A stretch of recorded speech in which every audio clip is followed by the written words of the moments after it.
आज का ये सुंदर मंगल प्रभात हो सकता है इस पृथ्वी पर, इस मृत्यु लोक पर कई सारे जीव शरीरों की जीवन की यात्रा का अंतिम पड़ाव हो। यह भी तो हो सकता है आज का ये सुंदर मंगल प्रभात इस पृथ्वी पर, इस मृत्यु लोक पर कई सारे जीव शरीरों की जीवन की यात्रा का नया प्रारंभ हो। हम दोनों प्रकार के जीव शरीरों के आगे के कल्याणकारी मंगलमय जीवन यात्रा के लिए हमारी सभी की ओर से इस दिव्य स्थान से, इस पवित्र स्थान से शुभकामनाएं प्रार्थते हैं।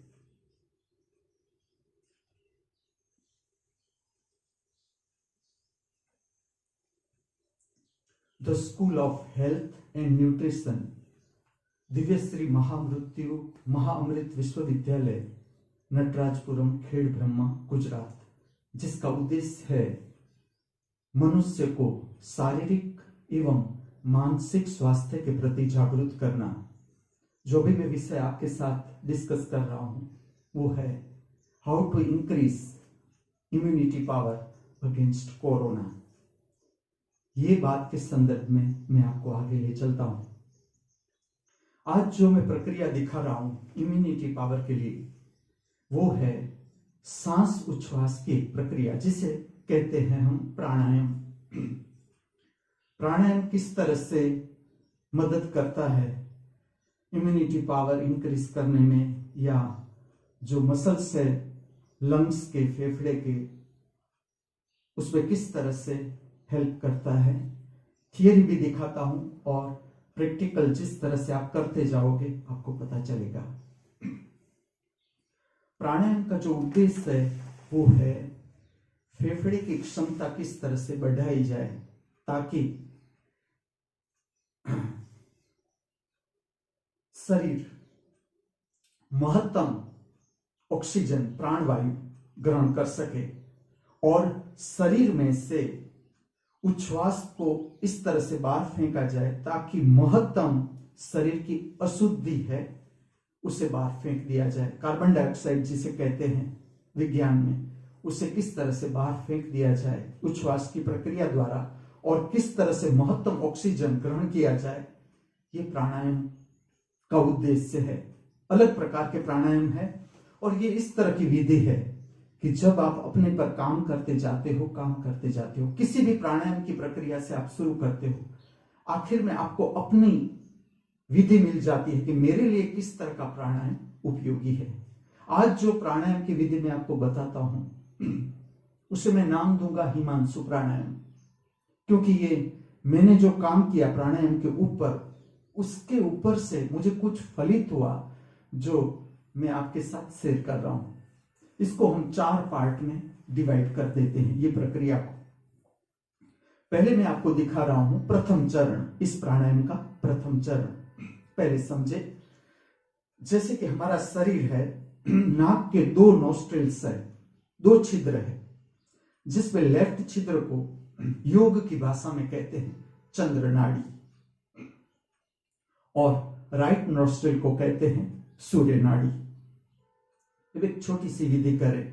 आप अपना हाथ इस तरह से रख के उच्छ्वास को बाहर छोड़े और जिस तरह से मैं कर रहा हूं देखिए, इस पर से आप देखें कि दोनों नोस्ट्रिल्स चालू है या केवल लेफ्ट में से ज्यादा उच्छ्वास आ रहा है या राइट में से ज्यादा आ रहा है या दोनों में से समान आ रहा है। समझ लो कि लेफ्ट में से ज्यादा आ रहा है, लेफ्ट में से, तो जो चंद्र नाड़ी है उसका संबंध आराम से है, शांति से है, विश्राम से है, इसलिए इसे कहा गया चंद्र नाड़ी। और जो सूर्य नाड़ी है उसका संबंध कर्तव्य से है, कर्म से है। सूर्य नाड़ी शक्ति को बहिर्मुखी बनाती है, एक्सट्रोवर्टेड। चंद्र नाड़ी इंट्रोवर्टेड करती है। और जब दोनों नोस्ट्रिल से सांस उच्छ्वास की प्रक्रिया समान हो जाती है, बैलेंस हो जाती है, चंद्र नाड़ी, सूर्य नाड़ी, तो आपके भीतर अपने आप जो विचार बनने की प्रक्रिया है वो शांत हो जाती है, मन शांत हो जाता है। जब दोनों के बीच असमानता है तो विचार की प्रक्रिया प्रभावित होती है। विचार का बहने की जो प्रक्रिया है वो ज्यादा रहती है। ये आप अभ्यास से पता चलता है। जब आप सोने जाओ तब भी देखो कौन सी नाड़ी, चंद्र नाड़ी ज्यादा चल रही है या सूर्य नाड़ी ज्यादा चल रही है। जब आप काम करो तब भी देखो कि चंद्र नाड़ी ज्यादा है या सूर्य नाड़ी ज्यादा चलती है। यह अभ्यास से पता चलता है। जो भी एक्सरसाइज है, प्राणायाम है, उसका उद्देश्य है चंद्र नाड़ी और सूर्य नाड़ी को समान कर देना। दोनों नोस्ट्रिल से सांस की प्रक्रिया और उच्छ्वास की प्रक्रिया समान कर देना, ताकि मन शांत हो जाए। मन की अराजक शक्ति है वो शांत हो जाए और भीतर एक शांति की शक्ति प्रकट हो जो मदद करती है इम्यूनिटी पावर बढ़ाने में। या ऐसा है जिस तरह से आपकी रोग प्रतिकारक शक्ति बढ़ती है, आप भीतर से स्वस्थता धारण करते हो, इसके साथ अपने आप आपका मूड विधायत्मक हो जाता है, आपके विचार की श्रृंखला विधायत्मक हो जाती है। मन से भी आपको पता चलता है कि आपका शरीर कितना स्वस्थ है। अभी हम चलते हैं प्राणायाम की विधि की ओर। एक छोटी सी प्रक्रिया बताता हूं पहले समझने के लिए। फेफड़े की क्षमता पहले मैं आपको दिखाता हूं। फेफड़े की क्षमता, रीढ़ को सीधी रखनी है। इसके लिए जो महत्वपूर्ण आसन है वो है, पहली रैंक में आता है पद्मासन, लेफ्ट टू राइट या राइट टू लेफ्ट। और दूसरी रैंक में आता है सिंपल स्क्वेट पोजीशन, सादी पलटी मार के बैठना, जैसे मैं अभी बैठा हूं। रीढ़ का सीधा होना जरूरी। ज्ञान मुद्रा, एक हाथ से, जैसे कि अभी मेरा लेफ्ट हैंड में यूज नहीं कर रहा हूं तो उससे मैं ज्ञान मुद्रा बनाऊंगा।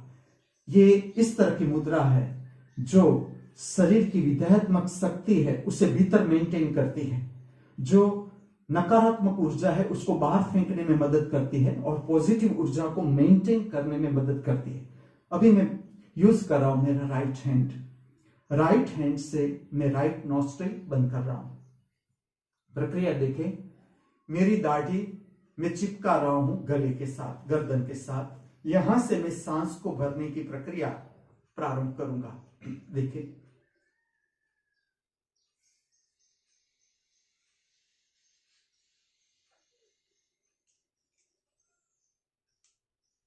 जब गले से मेरी दाढ़ी चिपकी हुई है वहां से मैं सांस धीरे धीरे धीरे धीरे भरने की कोशिश कर रहा हूं। मेरा सर पूरा ऊपर चला जाता है। तब तक सांस चलता है कि नहीं चलता, बीच में ही पूरी हो जाती है प्रक्रिया या लास्ट तक आप सांस को भर सकते हो।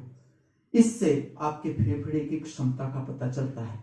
समझ लो कि आप पूरा आवर्तन पूरा होता है, दाढ़ी चिपकी हुई है गर्दन से, वहां से आप सांस को भरते हो, ऊपर ले जाते हो और अंत तक आप ले जाते हो, तो उसमें फेफड़े की जो क्षमता है वो पूरा का पूरा उपयोग उसका हो रहा है। इसी तरह से देखिए, पहले सांस का भरना, दाढ़ी चिपकानी है गर्दन से, सांस का भरना,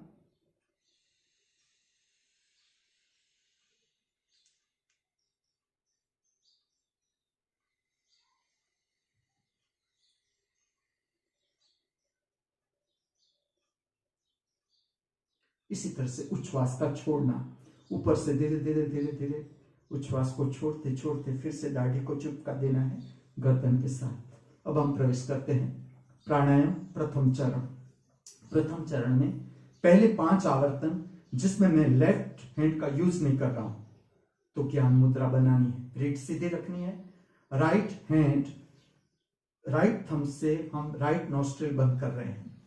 अब लेफ्ट से हम सांस को भरेंगे, लेफ्ट से ही उच्छ्वास को बाहर छोड़ेंगे। ऐसे 5 आवर्तन मैं कर रहा हूं, आप भी मेरे साथ जुड़ सकते हो। प्रथम चरण,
विराम, विश्राम।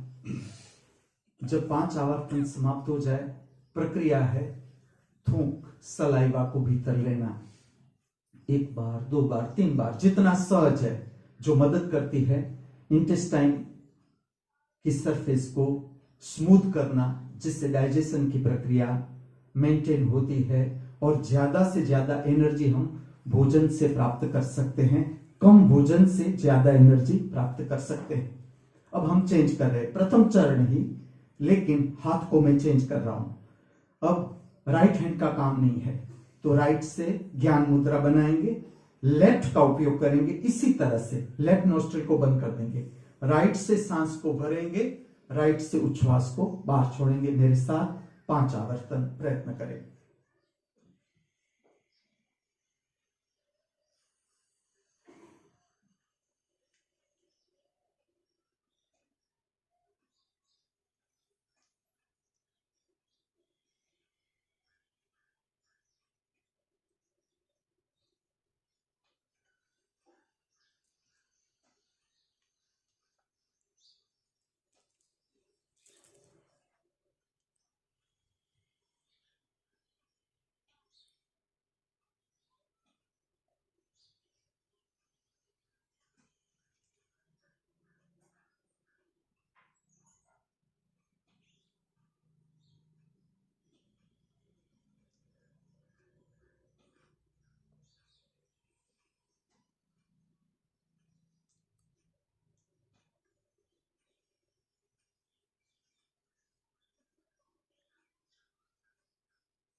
जब 5 आवर्तन समाप्त हो जाए, थोड़ा गैप, विश्राम, थोड़ा गैप, जिसमें थूक को भीतर निकालना है गले के अंदर।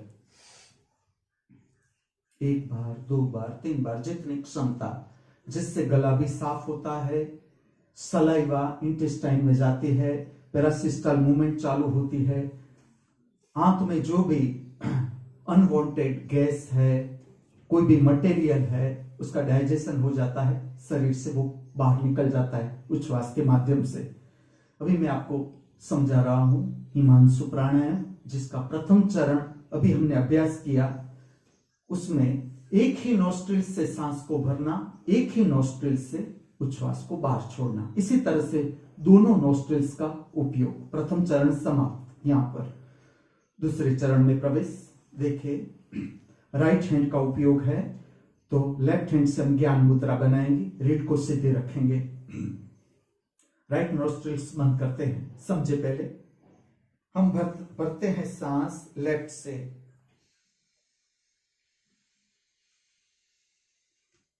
जैसे ही सांस भर जाए, बीच की 2 अंगुली से लेफ्ट को बंद कर देंगे और राइट से उच्छ्वास को बाहर छोड़ेंगे।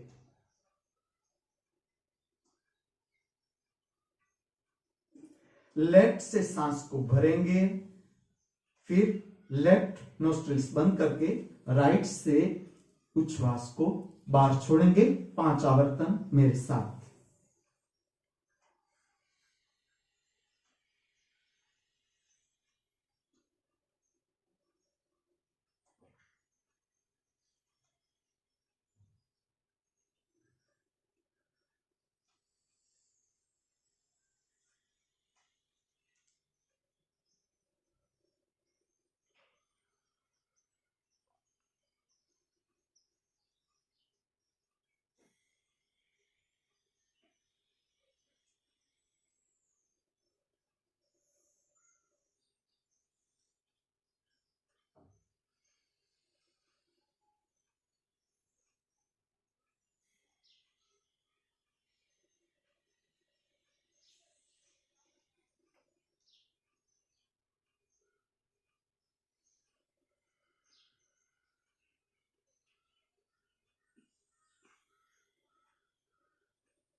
जैसे 5 आवर्तन समाप्त हो, थोड़ा सा गैप, जिसमें गले को साफ भी करे और थूक को भीतर निकाले, ताकि जो कोरोना बढ़ाने में मदद करता है हमारा कफ, वो गले में रहना नहीं चाहिए, फेफड़े में रहना नहीं चाहिए, बाहर निकल जाना चाहिए। और इस प्रक्रिया से कफ बाहर निकल जाता है, उसे हम भीतर ले जाते हैं तो आंत उसे डाइजेस्ट कर लेता है। अब हम चेंज कर रहे हैं हाथ, दूसरा चरण, लेकिन हाथ चेंज कर रहे हैं। लेफ्ट हैंड से हम काम करेंगे, जिससे काम नहीं है उससे ज्ञान मुद्रा को धारण करें, रीढ़ सीधी। दूसरा चरण, जिसमें अब लेफ्ट से लेफ्ट नोस्ट्रिल बंद कर देंगे, राइट से सांस को भरेंगे, जैसा भर जाए बीच की 2 अंगुली से राइट नोस्ट्रिल बंद करके लेफ्ट से उच्छ्वास को बाहर छोड़ेंगे। इसी तरह से 5 आवर्तन मेरे साथ। दूसरा चरण,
जैसे ही 5 आवर्तन समाप्त हो, फिर से गले को साफ करना है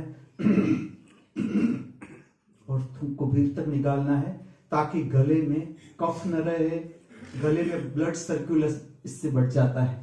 जब हम प्राणायाम की प्रक्रिया करते हैं, सांस उच्छ्वास संबंधित जब हम कोई भी प्रक्रिया करते हैं, तब हमारे फेफड़ों में ब्लड सर्कुलेशन बढ़ जाता है।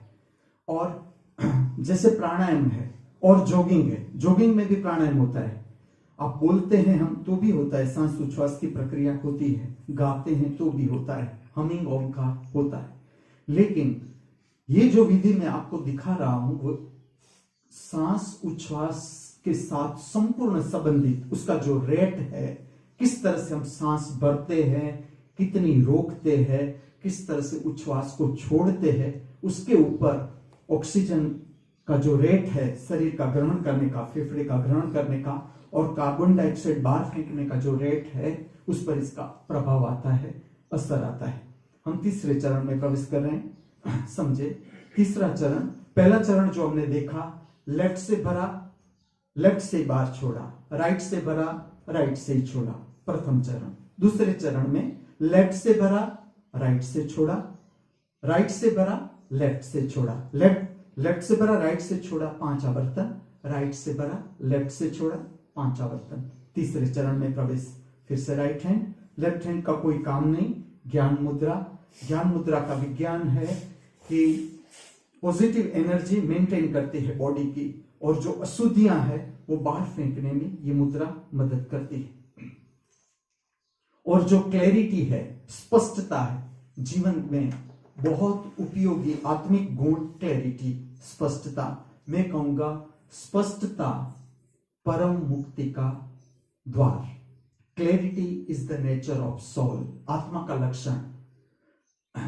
तो जो मुद्रा है, किस तरह से पोस्चर है, पोस्चर ऑफ द बॉडी किस तरह से है, हमारी मुद्रा किस तरह से है, उसका भी असर आता है हमारे थिंकिंग प्रोसेस पर, हमारी भावात्मक दशा पर। हम कितना स्पष्ट है, आपकी बैठने की मुद्रा से पता चल जाता है कि आप बैठने में किस तरह से बैठते हो, चलते हो किस तरह से चलते हो।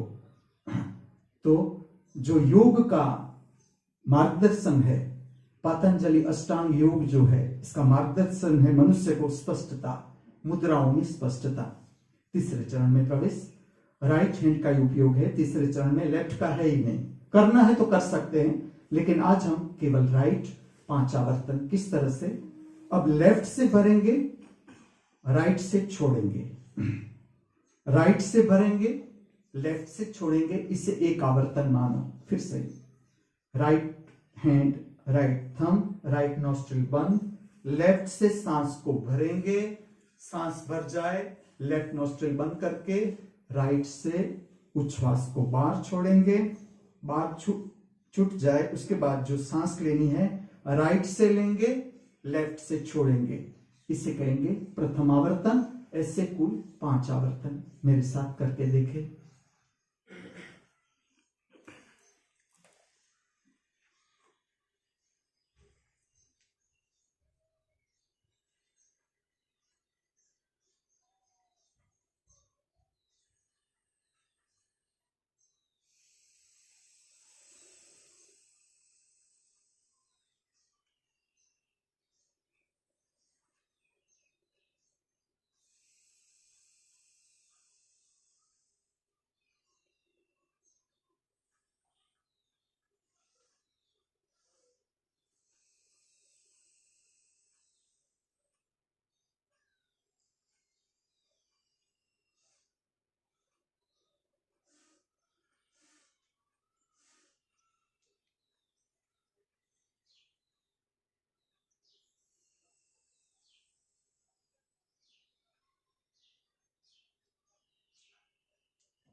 जब आपके 5 आवर्तन समाप्त हो जाए, थोड़ा गैप प्रक्रिया है, गले को साफ करना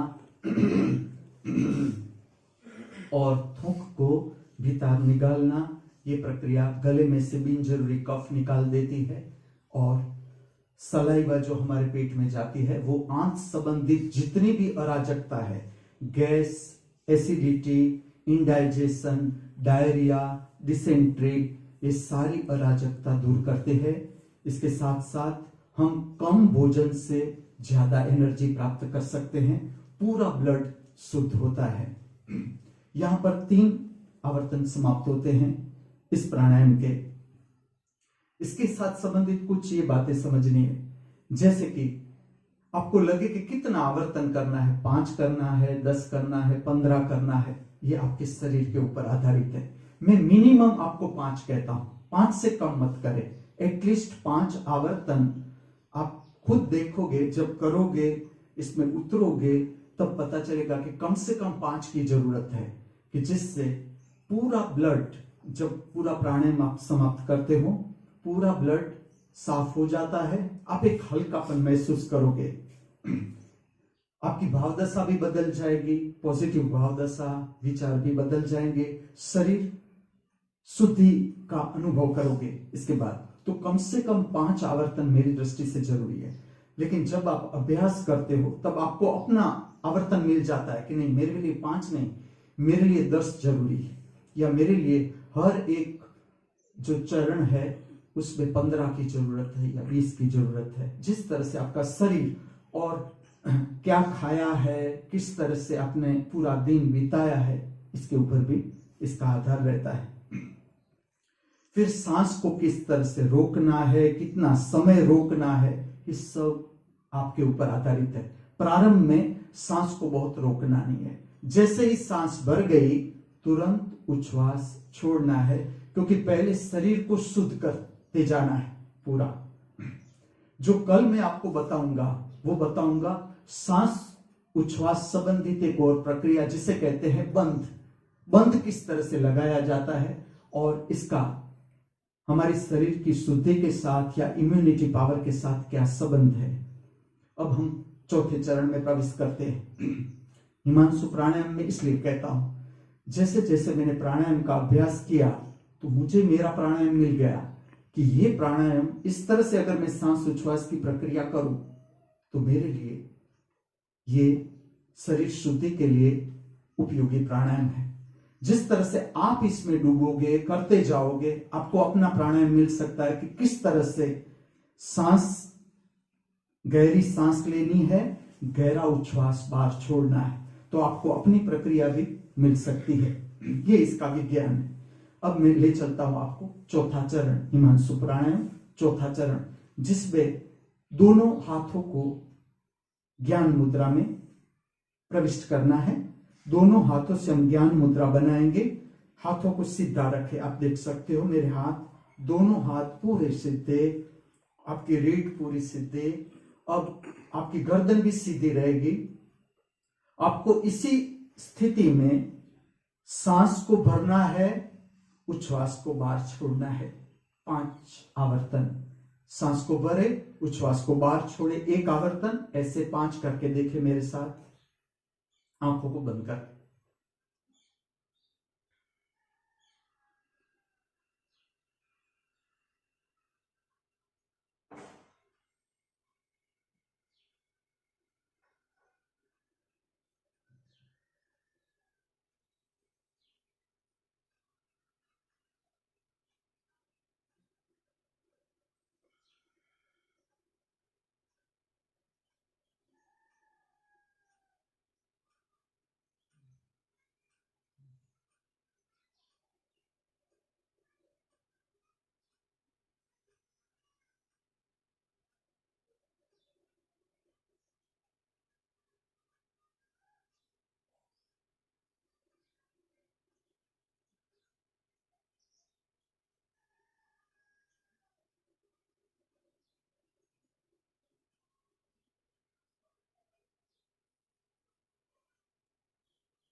जब 5 आवर्तन समाप्त हो जाए, फिर से गले को साफ करना है और थूक निकालने की प्रक्रिया करनी है, जितनी आपकी क्षमता, 1 2 3 बार।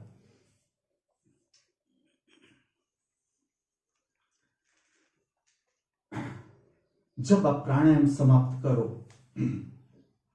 मैं इस तरह का आपको मार्गदर्शन दूंगा। उसके बाद छोटा सा गायन जरूरी है।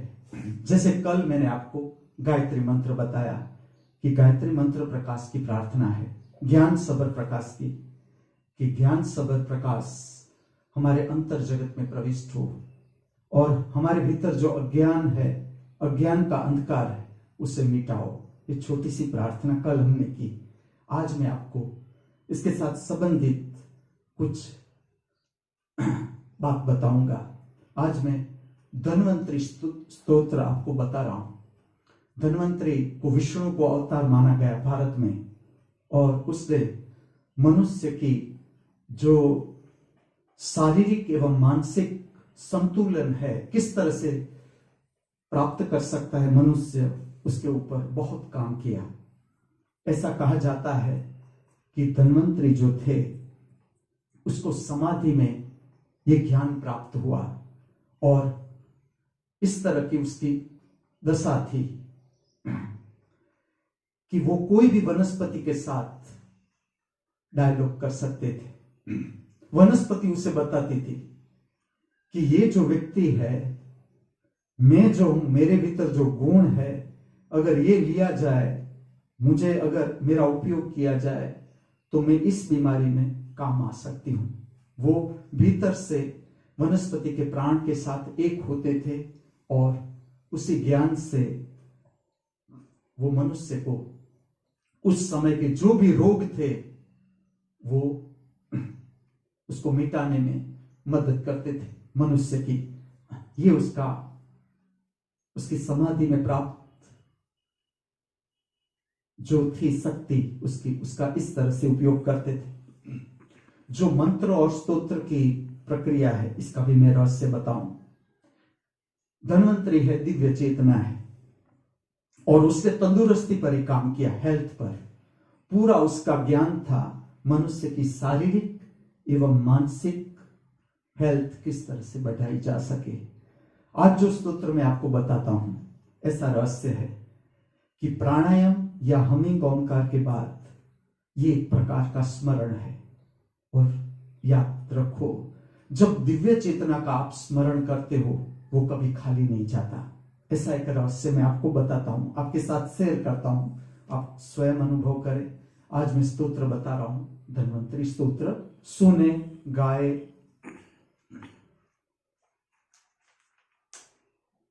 ओम शंखं चक्रं जलौकां दददमृतघटं चारुदो विश्वतुर्मिः।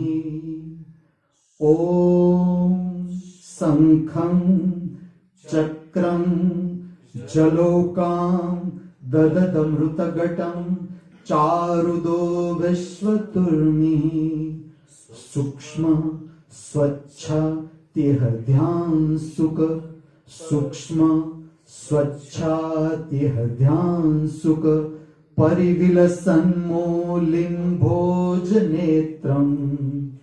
ओम शंखं चक्रं जलौकां दददमृतघटं चारुदो विश्वतुर्मिः।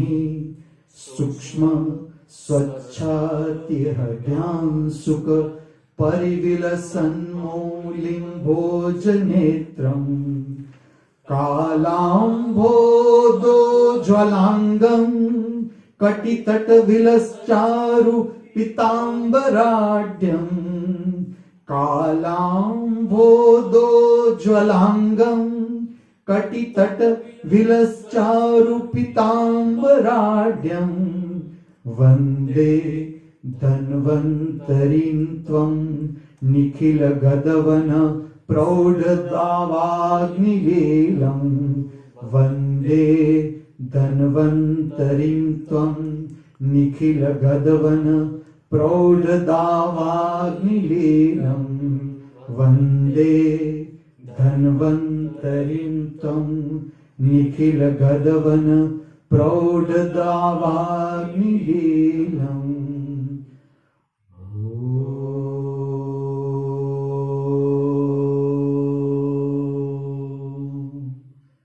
शांति शांति शांति।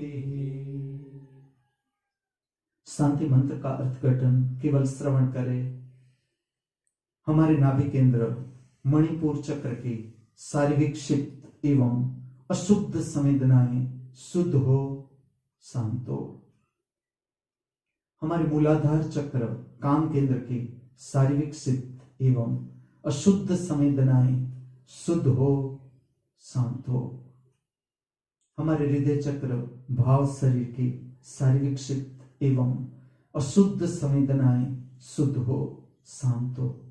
हम सब सदा हमारे भीतर परम मौन का, परम शांति का अनुभव करते रहे।